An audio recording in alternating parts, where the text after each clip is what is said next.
It is the top of the hour, so I'm going to go ahead and get us started. Welcome everybody to our virtual book talk on the upcoming book, Never Enough. This webinar is hosted by Family Leadership Center. My name is Laura Rakovic, and I work for Family Leadership Center. Who we are is we provide the tools to help you raise the bar for your family and community. Our mission is to educate parents, teachers, and caregivers in principles based on Adlerian psychology that encourage young people to lead and contribute to society.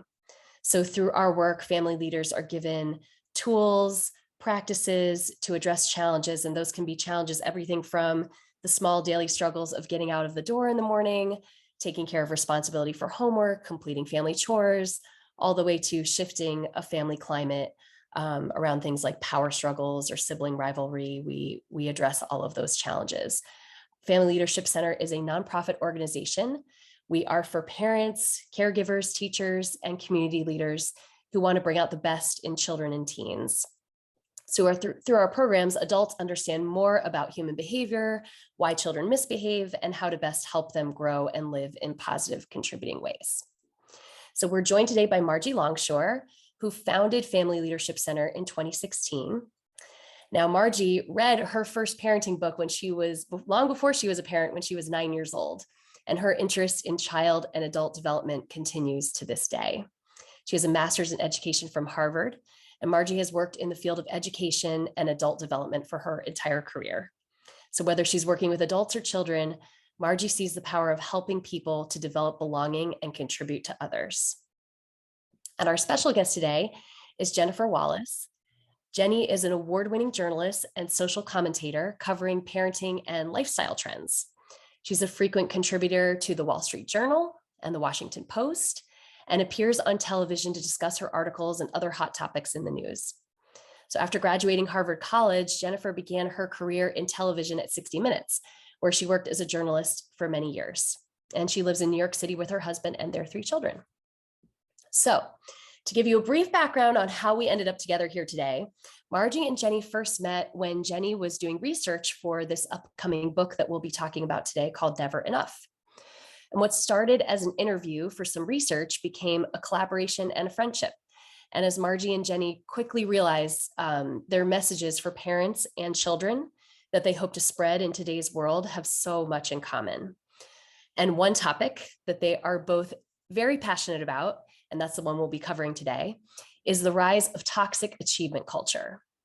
So I think it's becoming clear to most of us parents today that kids thrive best when they're encouraged, not so much when they're pressured, when they know they matter beyond their test scores or their grades or their sports achievements.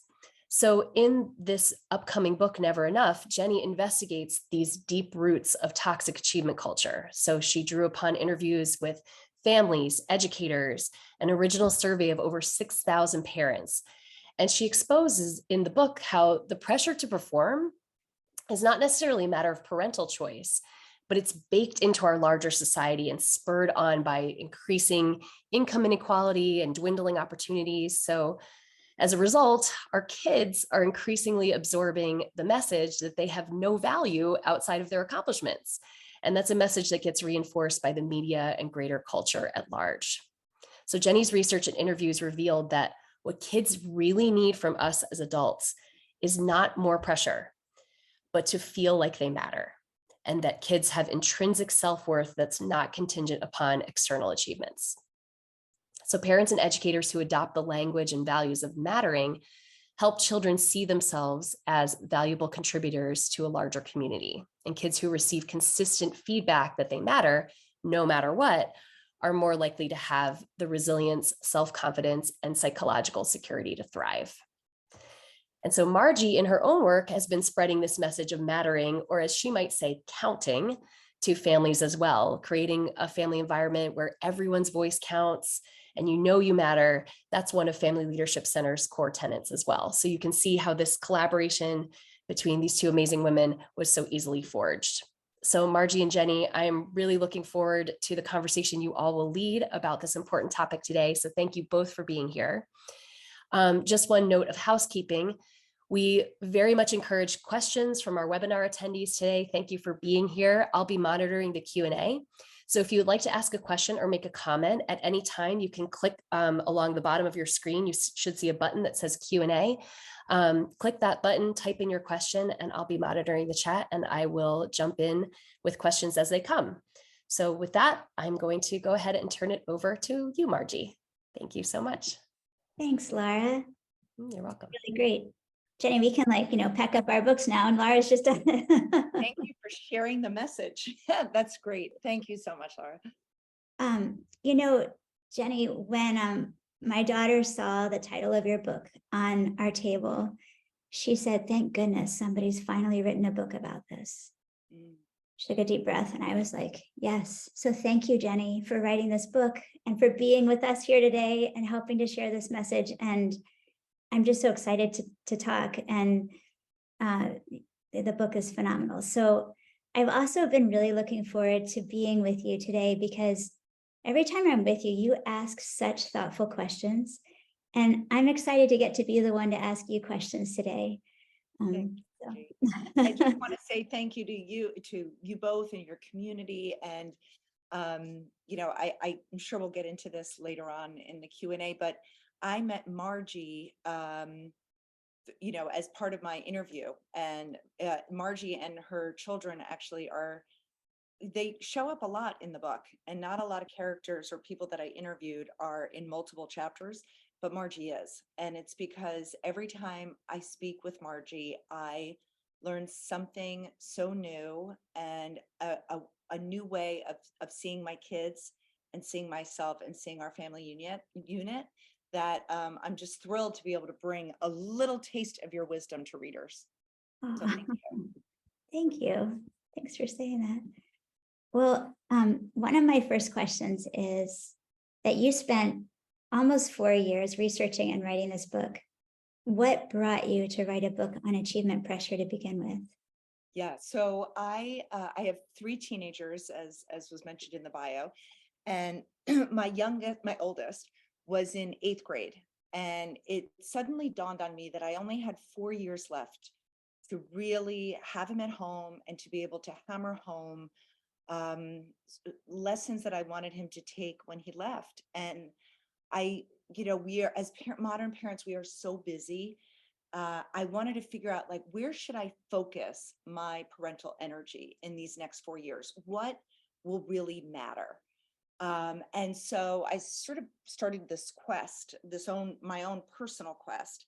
And then in 2019, I wrote an article for the Washington Post that was reporting on 2 national policy reports, one from the National Academies and one from the Robert Wood Johnson Foundation. These are really credible policy reports that, as our government uses to write policy. And they were naming a new at-risk group.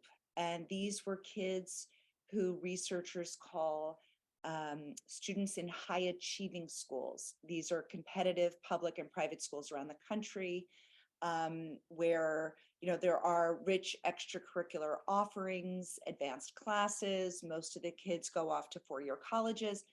Those kids were now an at-risk group, at risk for clinical levels of anxiety, depression, suicide ideation, and substance abuse disorder. And those are my kids. My kids go to a high achieving school by these researchers' definitions. And so I wanted to know what I could do in my own home with my own family, and to protect my kids against this. And so that started me on my 4-year journey. Yeah. So it was personally meaningful to you. It was. And right at home. The researchers, it's funny, they have a word for it. When you research things that are really important to you and personal, they call it me search. So I did research this really for myself, also for you. But it was a personal quest. Yeah, it shows, though. I mean, and this comes up in your book a lot. It's that we're never alone, and that we make a difference for everybody by what we're doing. And you doing that is making an impact, a huge ripple around the world. So Thanks. Let's see. I'm curious to know because you've interviewed top psychologists, researchers, you've done an extensive survey yourself. What advice was most important to you in your own family that you took? Yeah. So I would say the number one piece of advice was from Sonia Luthar, who is one of the leading researchers. She passed away a few months ago, but up until her death, she was one of the leading researchers in the world on resilience. And what she told me was that my home, when I said to her, what can I do? I have these 3 teenagers in my house. She said, home needs to be a haven. And she said, your kids are saturated with pressure at school, with their peers, on social media, in the wider culture. These messages that they have to achieve, they have to do more, they have these opportunities, they have to take them all. And what she said was, at home, your job as a parent is to create a safe space where your kids don't have to perform, where they don't have to prove themselves worthy of being, that they are worthy just for, being your child, for being who they are deep at their core. And so when I said to her, well, the messages we get as parents is that, it's our job to help our kids reach their full potential. What am I supposed to do around that? And I'm sure we'll get into that later, but she said, no, she said, what's different now than maybe was in the 70s is that these messages of achievement pressure are ever present. They're everywhere. She said, your kids don't need it from you too. You need to be the safe base that they come home to recover from these messages. Man, I got chills. I love the idea of making your home a safe haven, and that is our number one job for our families. So, well, Before you continue, ladies, I'm so sorry to interrupt. We did have one person in the chat say that they were having a little bit of trouble hearing Jennie. So I'm not having that trouble, but I just want to make sure that nobody else is. So I don't know if that means turn up microphone or speak up, Jennie, but I hate to interrupt. Okay. But just wanted to let you know that. Yeah, Okay. thank you. Okay, thank you guys. can you hear me okay? It feels good to you? Okay, great. And Jennie, do you want to, all right, well, we'll go to the next, I have another question. So you interviewed those were the top psychologists, researchers. What about when you interviewed the families? How did you find them? Yes. So when I first started out on this research, I wanted to make sure that the pressure I was feeling in my own home or feeling in New York City, that it wasn't just an issue on the coasts. I wanted to know, was this pressure being felt everywhere? And so I teamed up with a researcher at the Harvard School of Education, and we conducted, a first of its kind parenting survey.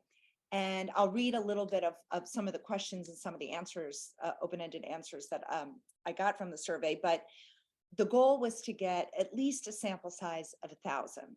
The researchers said to me that would be enough to sort of draw some trends. And within a few days, over 6,500 parents had filled it out. So it had just snowballed. You touched the nerve. You touched something that we needed to talk about. And people just really responded well. And I'll read some of the things that they said to me. But at the end of the survey, I said, if you'd be willing to be interviewed either with your name attached or anonymously, please reach out. And hundreds of families reached out. And so with the help of researchers, I called these parents, I called these families, and then I started on my quest. And it was the families that reached out to me, and then friends of theirs and other people that I should talk to. And let me read you a couple of things from the survey. I talk more about this in the book, but I'll give you a taste of what I asked. So one of the questions I asked was, how much on a scale from 1 to 4 that parents agreed with this statement? I wish today's childhood was less stressful for my kids. 87% of parents said of the 6,500, somewhat or strongly agreed with that statement. I also asked them, I feel responsible for my children's achievement and academic success. 75% of the parents I interviewed felt that way. And this one, I was curious to know if this was just in my community or if this was felt everywhere. I asked them, others think that my children's academic success is a reflection of my parenting. And 83% of parents agreed with that. I asked them, the burdens and expectations of parenting often leave me anxious, stressed, or unhappy. 62% of parents agreed with that statement. So I talked with parents in Alaska, in Washington State, in Texas, in Tennessee, in Connecticut, in Maine, in Cleveland, Ohio, in Jackson, Wyoming. These pressures were not just being felt on the coast, they were being felt everywhere. And the pressures were slightly different depending on where these parents were located. I found, often on the coast, there was an idea that their kids needed to attend a top school, a top college. And so a lot of the pressure was felt by either trying to get their kid into a top college or to be able to afford college, period. One mother who took my survey said that a lot of the pressure that she feels in her parenting is because college is so expensive. And is it worth it? And they have to make it worth it. And they have to go to a school that makes the debt worth it. In other communities that I visited, like in Jackson, Wyoming, the pressures among the parents that I interviewed were really focused on sports. There was a sort of a never ending stream of competition, next level. One parent that I interviewed in Jackson, Wyoming said, the achievement pressure here is, if you're skiing, where are you skiing? What have you done? What are your times? That it's never enough. So anyway, that's just a little taste. I get into more of it in the book, but that it was a universal feeling, even if some of the details were different, depending on where you lived. As I was reading your book, just to prepare for this, I felt so lucky to get a proof and to be able to read through it. There's so many stories that you find a piece of yourself in. I mean, it's just filled with so many different ways that this theme plays out. And I don't know if it's okay, but I just want to share personally. My daughter she would be a sophomore in college, and she dropped out of college in the fall.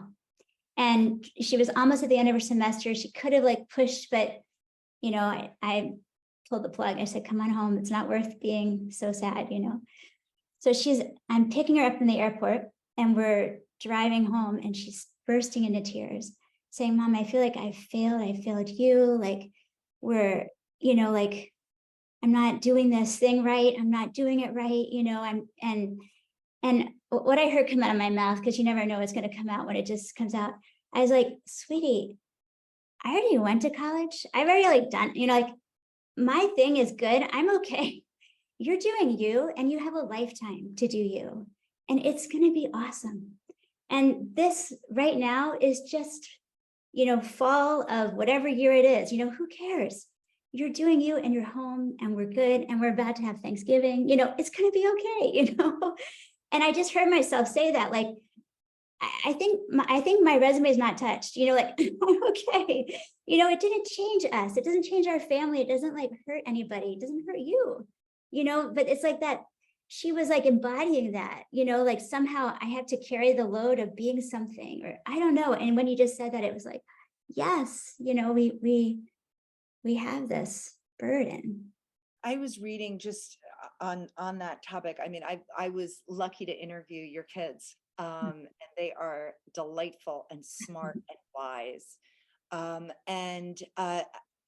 was reading, I think it was in the Times a few weeks ago, that because so many kids are dropping out, because there is this epidemic, these mental health struggles, that colleges are now accepting kids for sophomore year.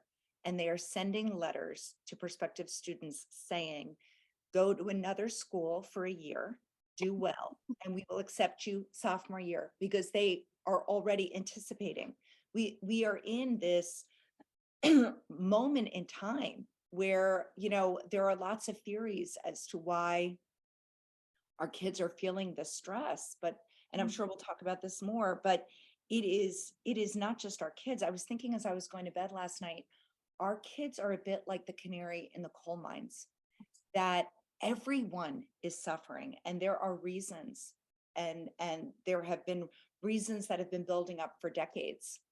So what Um, do you think the boiling point is? What do you think, where have we gone?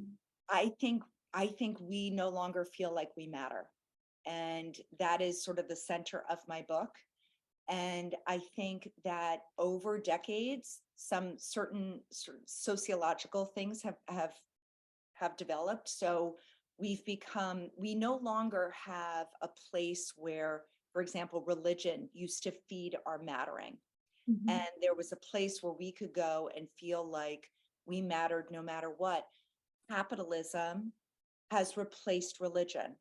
And so with capitalism, you only matter when you're in the system and when you're only earning in the system. So kids don't really matter when in a capitalistic structure. Retired people don't really matter because they are no longer earning into this. And those are two critical moments where people really don't, where mattering is really lacking. In adolescence today, the mattering feels contingent on performance. And in retirement, so many people in retirement are feeling like they no longer matter. And as a society, we are sending those signals really strong to people. Yeah. And that people who do matter only matter when. We only matter when we, are feeding into the system. So I get into this a bit in the book, these macroeconomic pressures. So in the 70s, when I was growing up, just to talk like, back to adolescence, when I was growing up in the 70s, there was more slack in the system. I grew up in an upper middle class household that wasn't so hard for me to duplicate my upbringing. I knew that, the childhood that I was living, I could probably replicate that without too much stress. And my kids could live that lifestyle too one day. That's no longer the case. We are now seeing over the decades the crush of the middle class, steep inequity, and a first generation millennials that are not able to replicate their own childhoods. That it is, there are real pressures, and our kids are internalizing this, whether or not they are vocal and aware of it. I mean, my own kids are internalizing this pressure. My daughter was, my kids all work summer jobs, and last summer my daughter was working a lot of hours and making a lot of money. And I said to her, what are you saving for? Because she wasn't spending her money. And she said, oh, for food when I'm in my 20s. And I said, Just- food. And she said, I have been hearing about inflation and how expensive groceries are, and I want to be able to afford it when I'm in my 20s. That would never have occurred to me. That would never have occurred to me. And my son, I talk about this a bit in the book, something that I've termed the encore effect, which is the idea that, we kids, the way our children grow up is sort of the floor of what they imagine their life should be. And my oldest son was in 7th grade, and I was tucking him in. And he said, Mom, I want to be an architect. Where would I live if I wanted to be an architect? And I said, oh my gosh, honey, you could live anywhere. We need architects everywhere. And he said, well, I Zillowed our house. He's in 7th grade. And I wouldn't be able to afford our apartment. I know how much tuition is for my school.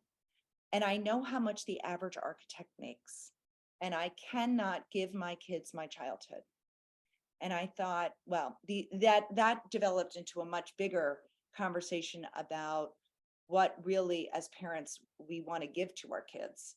And that I assured him on an architect's salary, he could 1000% give his kids everything he needs to give.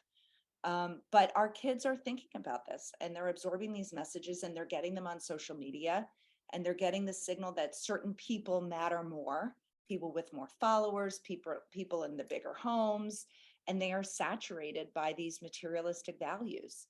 And so back to an earlier question you asked me, the other sort of big takeaway that I got from the researchers of my book was that at home, we need to really push back against materialistic values that are saturating our culture. And I don't mean, and researchers, when they talk about materialistic values, we're not talking about logos or brand names. What they are talking about when they study materialistic values are how you organize your life. What are the goals that you're organizing your life around? And goals could be career success, certain titles, certain financial success, the name of a college. Those are materialistic goals. And sorry, I'm talking a lot, but this was really an idea that really resonated with me, and something I didn't know before researching this book was that values operate like a zero-sum game. They're like a seesaw. The more attention and time you put on materialistic values, the less time you have for, you know, being a good friend, being a good member of your community.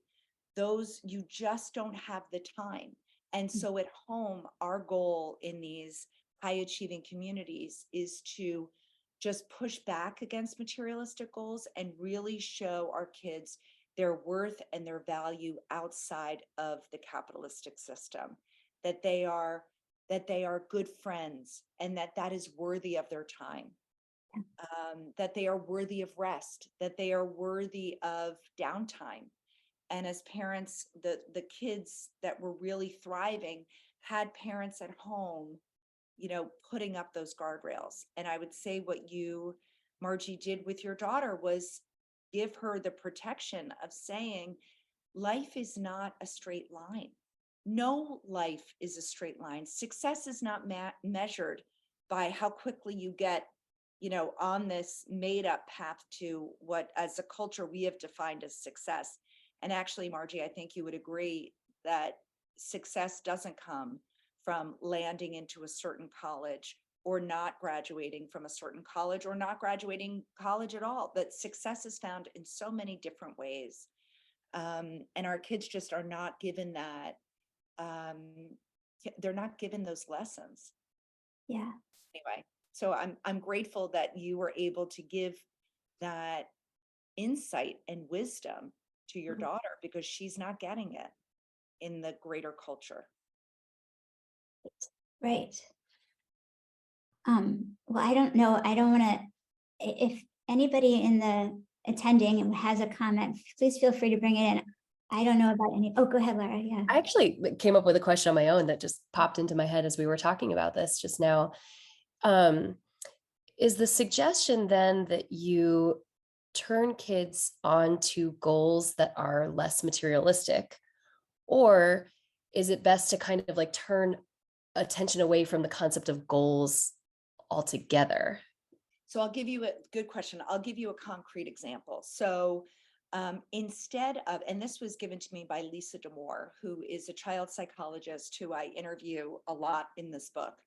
And I said to her, okay, how, if I want to make my, this book is not anti-achievement. I'm a high achiever. My husband's a high achiever. I enjoy achievement, but I'm also ambitious for more than just career goals.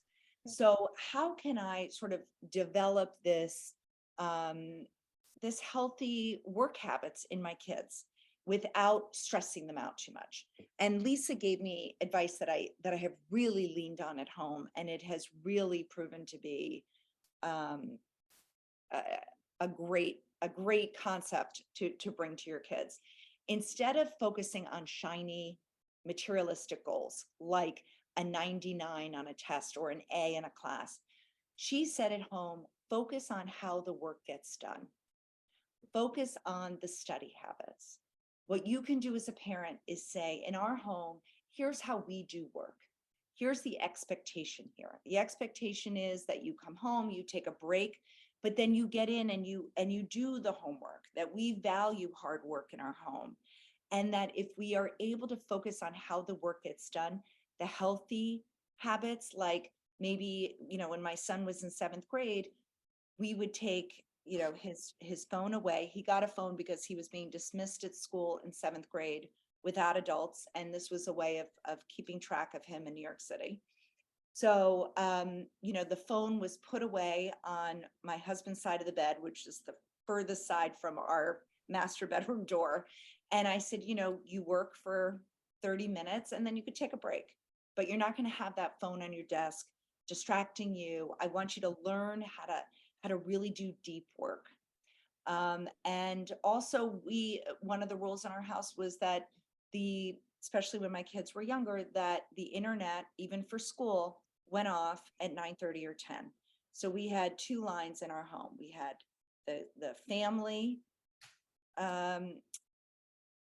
time, and then my husband and I had our own secret web time that we could do our own work and send emails after hours.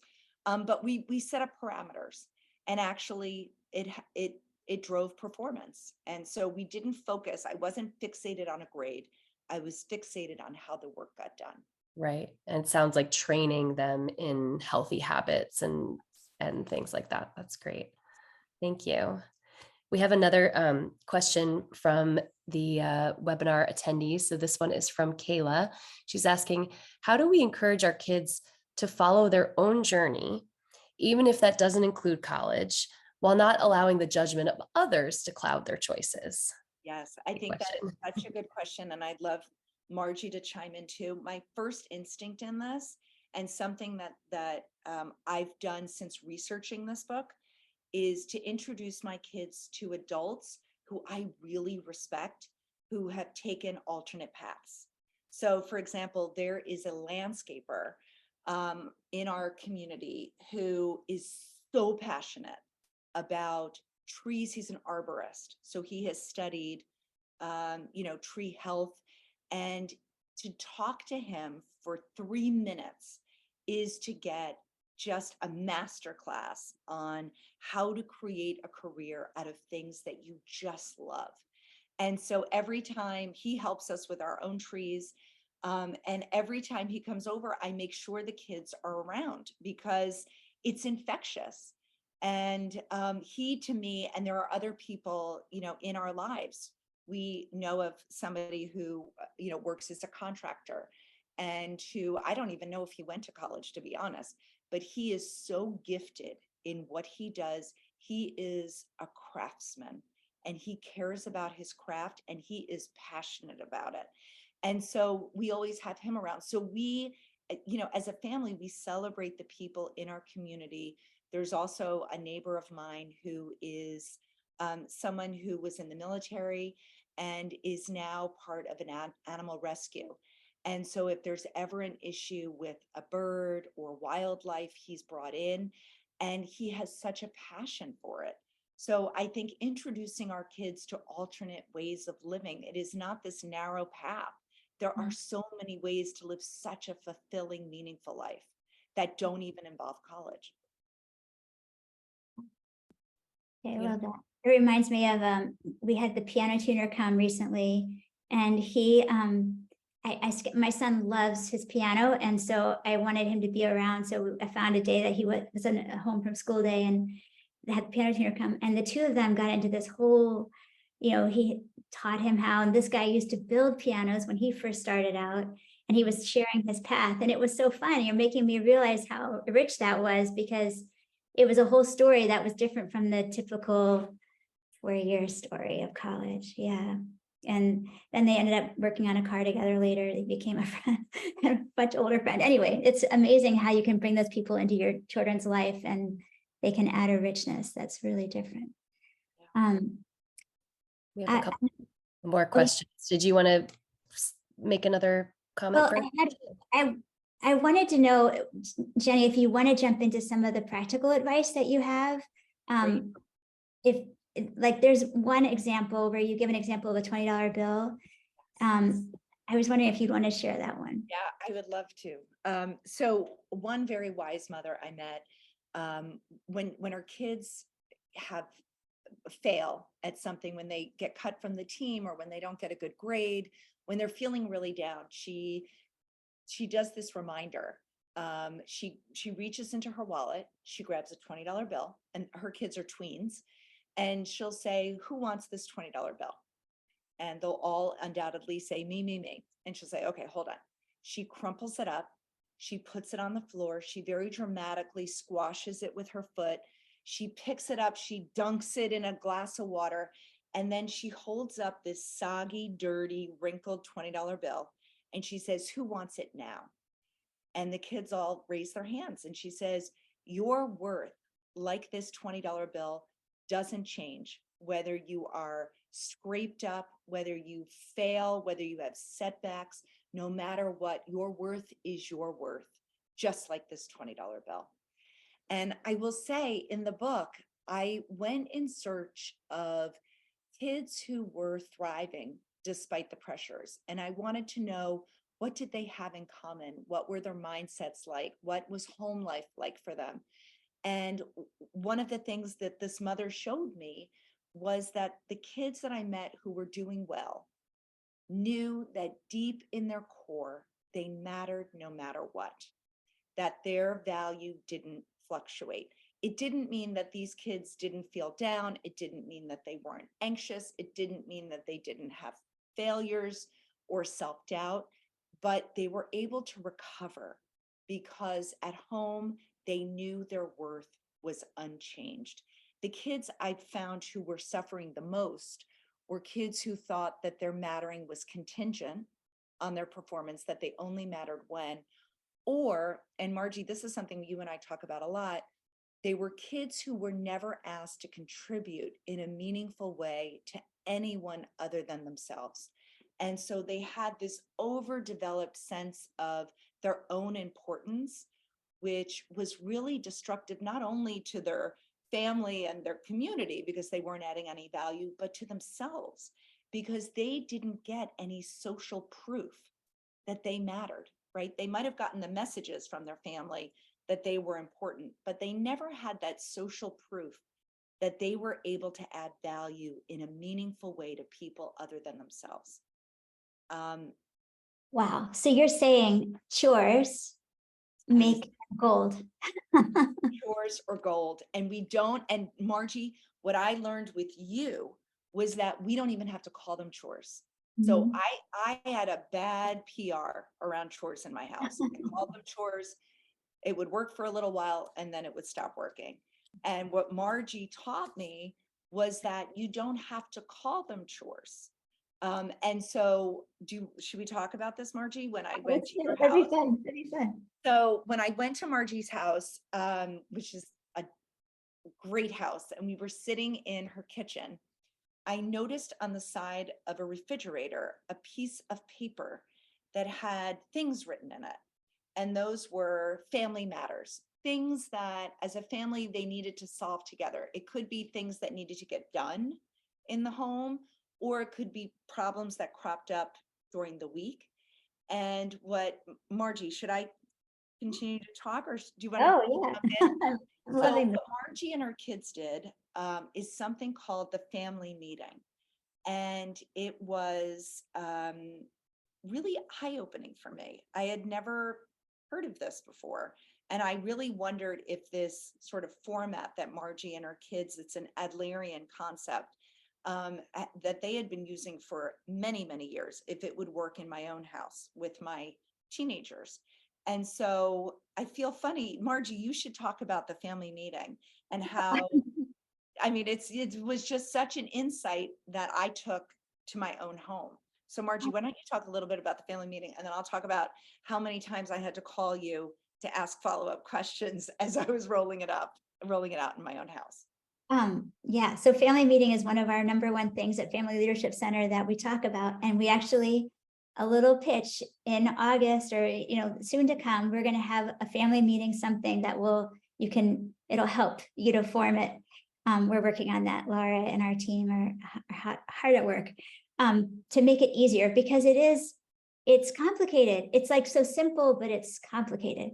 And the spirit of it is that you create this space every week where for 20 minutes, everybody's at the table together. We're all gonna just like, we start with appreciating each other, noticing what we love about each other. So like, again, holding that value up and that who you are is good. And then, and a different person runs the meeting every week. And we've discovered that if you don't start with appreciations, going into the problem solving does not go well. It just like we started in sort of a bad place. So we have to always start with appreciations, and you let everybody give you some compliments, and then you're ready to like own your mistakes, you know? So then you talk about problems and you bring the problems up. Like, so you go to the side of the fridge, grab that piece of paper, and you're like, all right, what problems do we have this week? I mean, we just did it the other day with my family, and it's so funny because they'll read one off and they'll say, you know, dog food sitting out or whatever, you know, whatever the problem is. And it's something that might be bugging you in a moment. You just write it down, then we can talk about it. And they'll go, all right, who wants to speak to this one? And they'll say, oh, that's mine, actually. I'm worried about the dog's not getting fed, you know, or, you know, so there's a chore, right? And I'm trying to figure out how we're going to make sure that everybody in this family, including the pets, thrive, you know, so what are we going to do? And then we talk about, how do we have a thriving family? What does it look like for everybody to be fed well? And how do we manage that? Who's going to take responsibility? And we problem solve it together. And then we come up with a solution and we try it for a week. And then we come back the next meeting and we revisit and we say, how'd that go? Do we want to stay with that solution? Do we need to change it? And then we move on to other things. But our meeting, that's one of the elements, you know, where you solve problems like that. Is that what? And you don't have to call them chores. Mhm. So when I first learned about the family meeting, I brought it back to my house. And because I have teenagers, I made it 10 minutes. And I said, all right, it's just gonna be 10 minutes long. And my son, who was the most skeptical, the older one, was in charge of the time. And so I made the agenda, which was like 2 minutes of appreciation, 2 minutes of, and so it was just really quick. And he would keep an eye on the time. And that was it, 10 minutes. And it was optional. You don't have to come, but if you don't come, then you know, you don't have a voice in how we problem solve some of our issues. And like some of the issues could be, you know, Margie, I think this is one of your issues too, shoes at the front door. Like we have a closet 3 feet away, like literally 3 steps away that no one uses. And like you walk in and it's like 15 different pairs of sneakers or whatever. So it was, how do we get those into the closet? So it was really more, it was one of the things that I think are so important about these family matters is that they're about the family and it's about the family well-being. So none of the things we talked about were like personal hygiene or making your bed or cleaning your room. Those are sort of your own things. What we talked about at the family was how can, as a family, like Margie said, how can we thrive? Because family is the first introduction to society for a kid. And so to learn how to be a functioning, valued, valuable member of the family sets them up to know that you have social proof that you matter. So like at times it could be, you know, grocery shopping. That was an issue one summer. And so one of my children, you know, did the online Fresh Direct and was in charge of grocery shopping. And that was an act of really helping the family.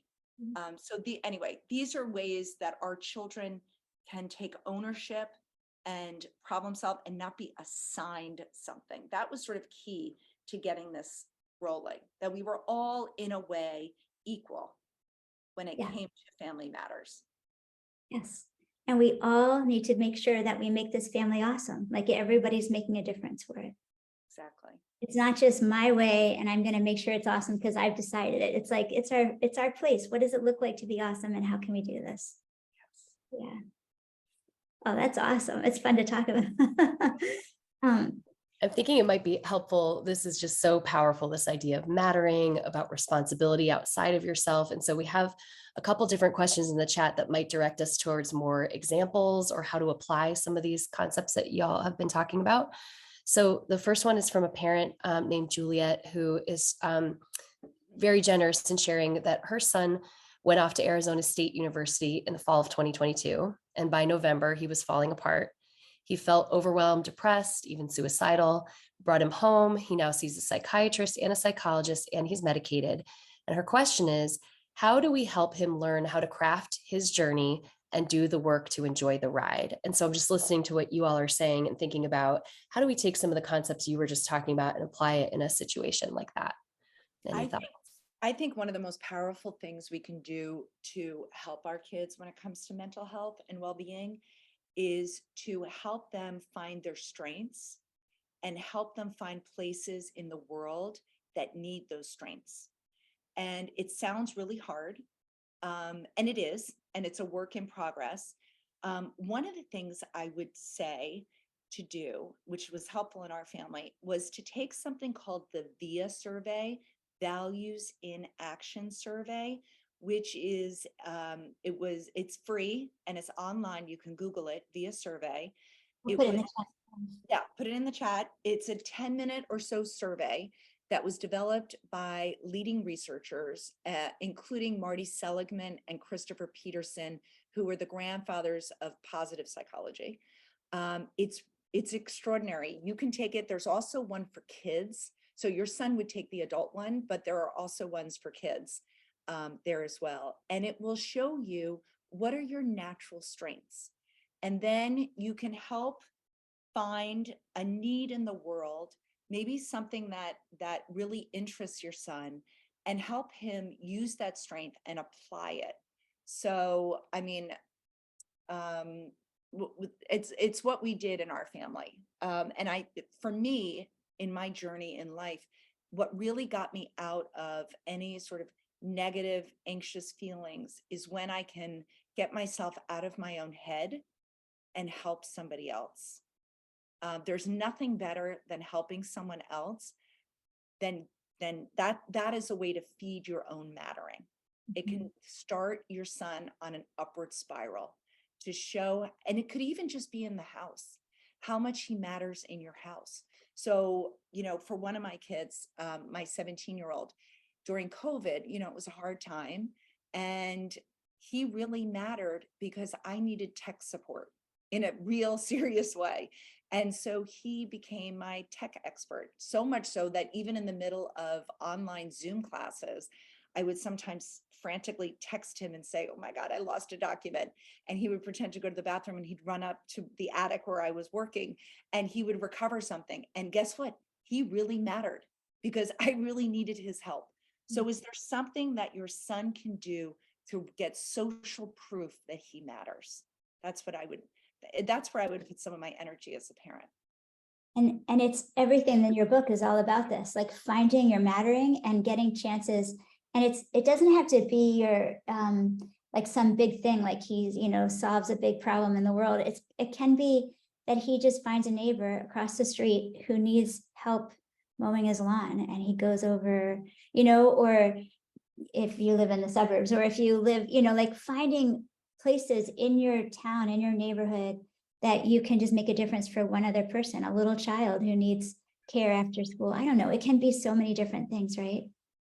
I remember, Jennie, your son, I think your oldest he was, instead of doing something, I remember one summer you were trying to figure out his plan and he ended up working at a job, working with young, right? And instead of doing, anyway, it was like a choice that felt like if you were going to have the stars on the wall, you would go for this. And instead he went for something that wouldn't give you many stars, but it just really gave him a feeling of mattering, right?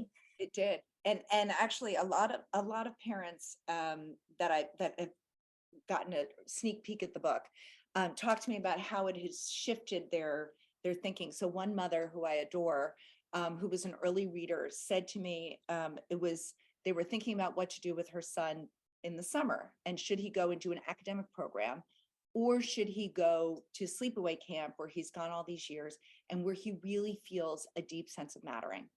And she said, that's where I'm sending him, because I know that mattering is key to his mental health and frankly to achievement. I mean, it is a pathway to achieving in really healthy ways. So anyway, thanks for sharing that question. We have one more kind of a similar type that I'd love to give voice to. So this is from another person named Jennifer. And her question is, other than home as a safe haven, do you discuss other solutions for kids to feel less pressure in their lives? Yes, throughout the book, I talk about home, I talk about school, and I talk about the larger community. And I give stories and examples of how other families have navigated this. So positive examples. And then actually in the back of the book, I have a call to action with really actionable things that we could do at school and in the larger community. If you pre-order the book now, I have messages of mattering for parents at home and also messages of mattering for teachers. So one of the things that I'm working on as sort of an action arm of the book with a few of my colleagues is something called the Mattering Movement. And that is a nonprofit that will be launched this fall that will help give parents and schools resources and ways in words and in actions to encourage this sense of mattering in other people. So Awesome. thanks. I've got another question. There's a reflective piece of advice from Mark Brackett at the Yale Center for Emotional Intelligence. I was wondering if you could tell us if we could end on that or go there. So he said to me, think of yourself, he said to me, think of your child 20 years from now. What is the story that you want them to tell about their childhood and about you as a parent? Think about that. And then ask yourself, are you helping them to tell that story? So that's just a touch point, a way of grounding ourselves when we're wondering where should all of our parenting energy go? Because it's being pulled in 1,000 different directions. And that question just kind of grounds me. And it says, okay, this is where I'm supposed to be putting my energy. The relationship.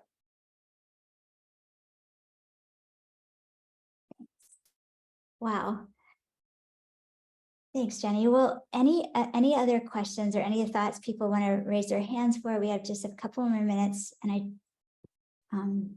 just had one more comment from the parent who shared about her son who went to Arizona State and then came home. She wanted to share that she wanted to let us know that her son also got himself his first job at a coffee shop. And so that's a big win. And so we're on the right. Win.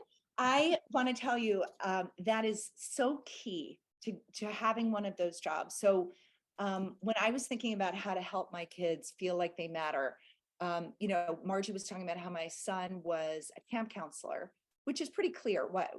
What's his why for working at, you know, the camp? And that was to help young kids have a good experience and make friends and stay safe. My kids then got a second job working at a yogurt shop, and their why was not as obvious. And I would say, working at a coffee shop, maybe your why is not as obvious. And so we talked about it. And I said, I think your why in this coffee shop, in this yogurt shop, is to help parents and grandparents build summer memories with their kids. Kids will come to this yogurt shop throughout the summer, and these are their childhood memories. Make those special. Make people feel like they matter. Don't just take their money. Greet them at the door, give them a big smile, make them feel like they are part of a community. And anyway, that just might be an interesting way of talking to your son about his job and his why for doing his job. Yeah, it matters. The showing up, that moment in the coffee shop can make all the difference for somebody. Absolutely. Especially in a world that feels so fractured. Coffee shops have become little mini communities. So if he could be a part of building that community, that would be extraordinary. You just reminded me of when I was a teenager. My first job was working at one of these, you know, greasy spoon diners in northern New Jersey. And I hadn't articulated this way at the time, but it was just so fun to go in. I was the youngest person by a long shot on the wait staff. It was just fun to cheer people up. And because they, you know, they didn't come in always like ready to serve and be excited, but it was just fun to know that I could play that role. So you just reminded me of that. There's so many ways you could create the why behind anything that our kids are doing. That's really brilliant. Thank you for that. Yeah, and one of the big things I've taken away is that the why, we need to really be sharp, that the why isn't about a capitalistic goal, right? It's not based, that it needs to be a why that's not on that level. We have another question in the chat. So this is from someone named Tara, who has 5 kids. 2 are super achievers, Ivy League colleges, law school. The youngest feels that she needs to keep up. She has acknowledged that this is coming from her, not from me. Any advice on how to let her know that she is on the right path for her? Mm. It's interesting, and Margie and Adler talk about, you know, the room on the stage, or the role that you can play in your family. I think every family can identify with what Tara's family is going through. And for me, I have 3 very different children, and finding out what their strengths are and really noticing and leaning in to those strengths. Rick Weisbord at Harvard gave me a piece of advice that I think was transformative for me, and maybe it'll be helpful for you, which was the self becomes stronger less by being praised than by being known. So advice from one mother to another would be to really help this child find out who they are that's separate from the achievements. Do they have a great sense of humor? Do they have an extraordinary eye? Do they see things? Do they reframe situations in a way that's really helpful? Are they emotionally intelligent? Are they socially intelligent? What is it that you see in this child that is unique about them? And if there's a way of just noticing that over and over again. Another thing that I did with my kids was the report cards. When they give the narrative, I highlight it and I annotate it, and I'm like, oh my gosh, I see this too. I think for our kids, to help them see their strengths as separate from their achievements, just those natural character strengths. So I would suggest doing the VIA survey in your house. It's free, and just sort of getting those strengths out in the open and celebrated. Yeah. And I love the report card story so much, because you're highlighting what's useful and leaving the rest. Like, they'll pick it up if there's a need to, like, rewrite something it hasn't been done yet. Or I don't know if there ever is a problem in your household, but sometimes in mine that is. And, just like noticing this person's a strong participant in the class. So glad they're there. There's a lot of good to notice. There is. Highlighting, yeah. So pulling out their strengths. There's also a phrase you say, get a PhD in your child. Yes. Will you say? So that's because of Rick's advice to me, which was the self becomes stronger less by being praised than by being known. When he said that to me, I made it my mission to get a PhD in my kids. I wanted to know uniquely what made them tick. And I couldn't do it all by myself. So I listened to what other adults would say about them. And there's a tradition in our house where we say one thing we love about the birthday person. We sit in a circle on everybody's birthday, and often there are extended family and friends present as well. And we all say one thing we love about the birthday person. And that's a way of bolstering the self. None of these things are, I love you because you are the star of the soccer team, or I love you because you got straight A's. It's, I love you because you're the friend that that you want to go to when you're feeling down, or you're the best celebrator of other people's accomplishments, or you have a great sense of humor. You're so fun to be around. Those are the things that we need to really dive into. And we do that when we get a PhD in our kids. So that's why that was my reminder to myself. That's awesome. Well, thank you so much, Jennie. It's been an awesome hour together. I'm just delighted we got to be together, and thanks for all the questions people shared. And Lara's posted into the chat where you can find that survey, the VIA survey, and get a PhD in your kids and in the people that matter to you, and also the Mattering Movement.